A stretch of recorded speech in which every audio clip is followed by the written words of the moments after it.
Welcome to Samba Samba. Enjoy the video. In this video, I will explain how to play Destiny 2 campaigns in order.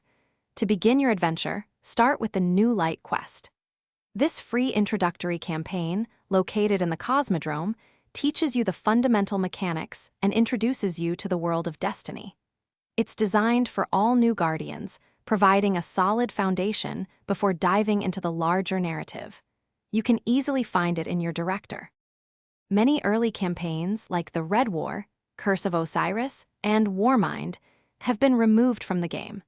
The first major story you can now experience is the Forsaken campaign.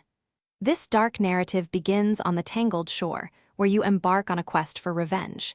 Ensure you own the Forsaken pack to access this compelling storyline and its unique rewards. After Forsaken, continue your journey through the Light and Darkness saga.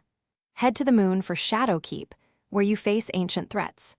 Then, travel to Europa in Beyond Light to master the Frigid Stasis subclass. Finally, confront the cunning Hive God in the Witch Queen on her mysterious throne world, uncovering deep secrets. Your epic journey culminates with the latest expansions. First, explore the vibrant city of Neomuna on Neptune in Lightfall, discovering new powers. Then, enter the Traveler itself to confront the Witness in The Final Shape, concluding a 10-year saga. Looking ahead, new adventures like Edge of Fate will begin an entirely new chapter in the Destiny universe. Thanks for watching. Consider subscribing if we helped you.